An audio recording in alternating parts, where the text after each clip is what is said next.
So let's make a Pong game, and let's look at some examples first of a Pong game already made. These were made as Swift files, so they run within a browser window. I'm using my up and down arrow keys to move the player that's on the left, and the player on the right is actually programmed to move with our code with a little bit of artificial intelligence. Let's look at another example here. This person used some Star Wars characters. Again, I'm moving the player on the left, and then the player on the right is used with our programming code. Okay, let's look at one more example here. This programmer actually programmed an easy, medium, and hard level. We'll just play it on easy. And we are the player on the right. We are the pitchfork. And if we notice that this programmer actually programmed a speed for his sunflower to move. And when we miss the sunflower, there's actually a score that pops up. And the player on the left is again controlled by our artificial intelligence in our computer.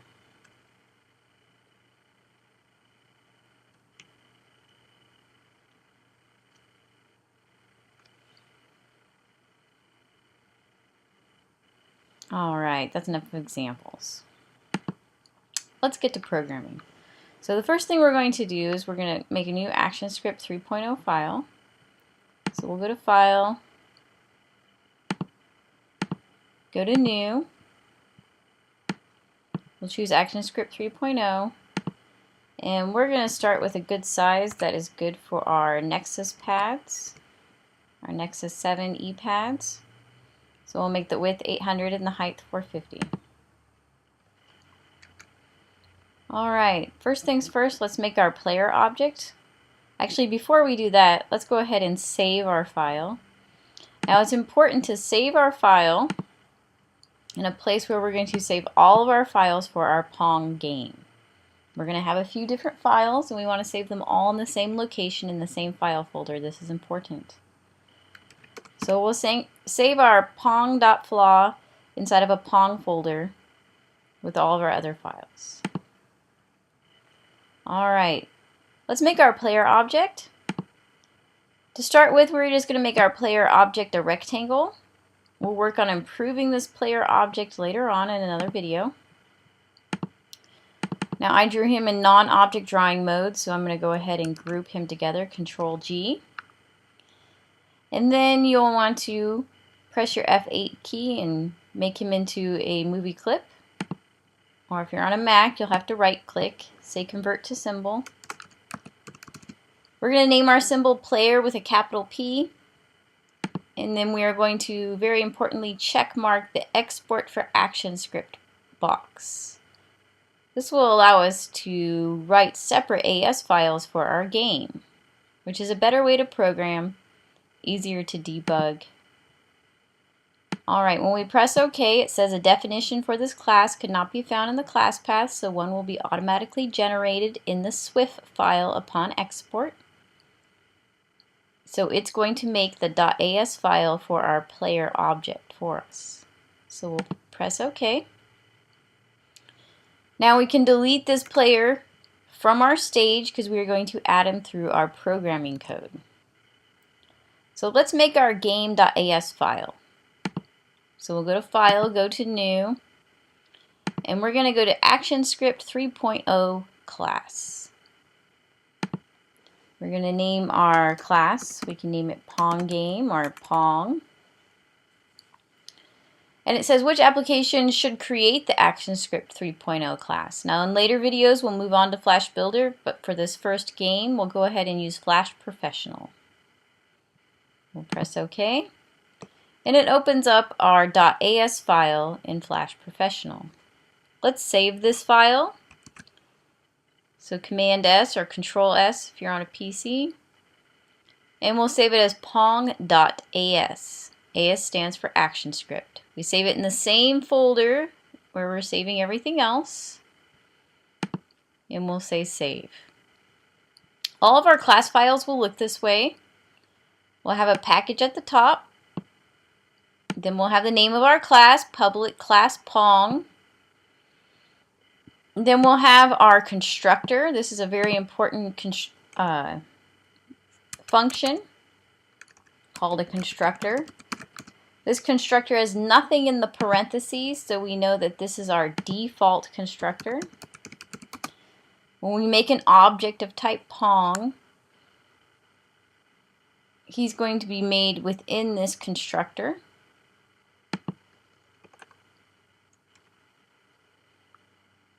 Alright, so here's our default constructor. And now what we'd like to do is link this .as file to our pong.flaw file. So we're going to go over to pong.flaw, click on Properties, click on the class name, and write in Pong. That's the name of our class that we've just created. The name of our AS file is the same name as our class. When we press the Edit button, notice it takes us to our .as file. So we know those two files are now linked. So when we run our flaw, it's going to run this code, it's going to run this constructor here. The constructor's code will be run in the order in which we write it. Alright, we need to modify this code a little bit. First things first, let's make a new player object. When we make objects that are going to describe our game, we're going to make them as instance variables. We make instance variables after the class name, but outside of any kind of function. Traditionally, we make our instance variables at the top of our class. And so our instance variable, we're going to make it a private instance variable because that is good programming practice. We'll use the keyword var to say that it's a variable.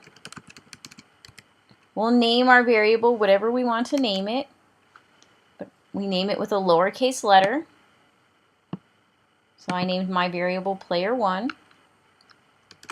and I'm going to make him an object of type player.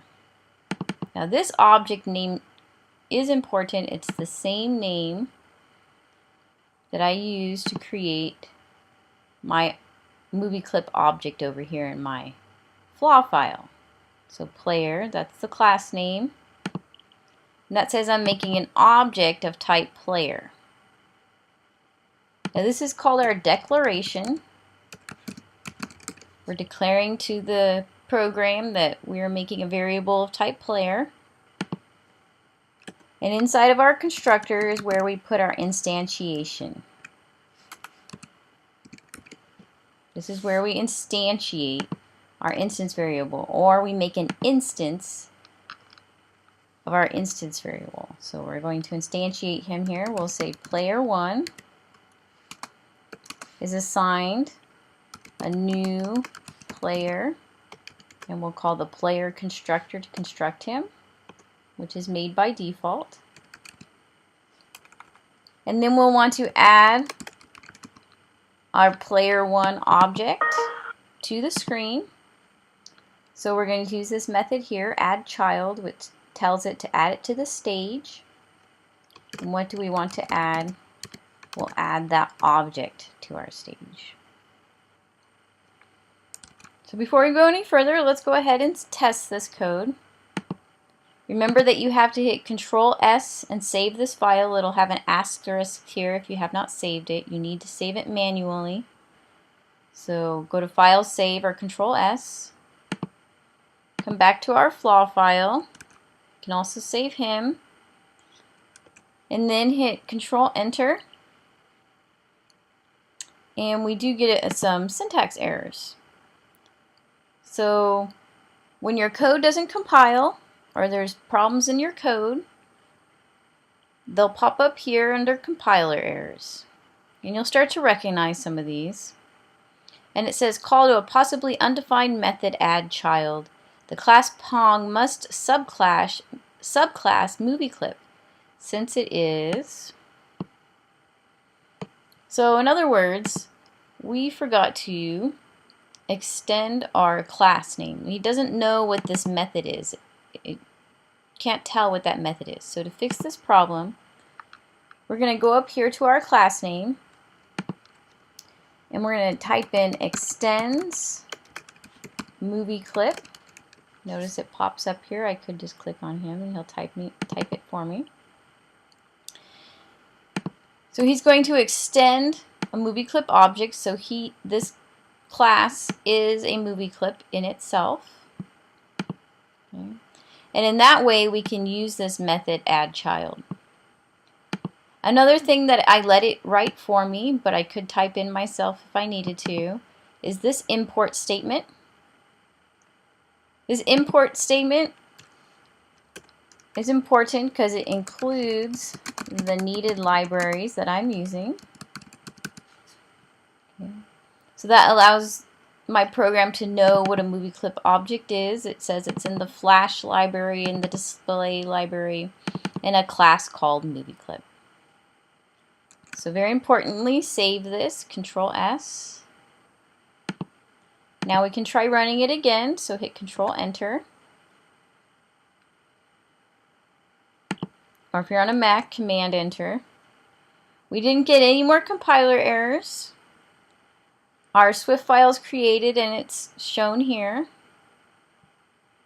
Notice where it put our player object. If I extend this a little bit further, notice it put our player object way up here in the top left hand corner. And the reason that it puts it way up here in the top left corner is that up here in the top left hand corner is the location x equals 0, y equals 0. So remember, your positive x direction is this way, and your positive y direction is down, and x equals 0 and y equals 0 is up here in the top left hand corner. So what did it put up there in the top left hand corner? If we look at our player object, we see that his registration point, noted by this crosshair here, this plus sign, this point here is the center of our object. It's his 0.00. So this is his 00 value. And when we run our code, it puts his 00 value at the location 00 on the stage, and that's why he appears that way. So let's think how to put our Pong object, or our Pong player, so that he'll appear either probably right about here on our screen, on our stage. Okay. So we need to change where his X and Y location is. So we'll go over to our Pong.as file, and we can easily change player 1's X and Y value. You put the variable name, player 1, the dot operator, which is just the period. Then you put an X, that's his X value. And if I change his X value to, let's say, 100, and I'll change his Y value to, let's say, 100. Remember to save it, run that file. You can see that there he is. This is the one I just placed on the screen. This is the one I left over on the stage on accident. But notice that he moved his point of reference, which is in the middle of him, to X equals 100 to Y equals 100. So he appears here on our screen. So let's change these values to something that will allow our player to appear here on our stage. Think about what you could change those values to, that 100 and 100. You want to be able to change those values so that they will change as your player 1's height and width changes. So let's say player 1.x is player 1.height. What is player 1.height? If I look at my player object, I can click upon him, go to his properties, and his height is 176.05. Now his width is 42. Notice that his x position is -21. That means that he's 42 across, and that it's 21 pixels right here. So let's say I change my x value, actually not to player1.height. Let's do player1.width divided by 2. Let's go ahead and run that. So I'll save him, run him again. And notice that now for this x position, he's in the right x position.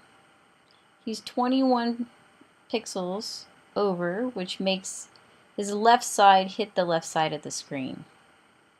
Now if I wanted to leave a little bit of a margin there, I could say +10. That would add in 10 pixels there.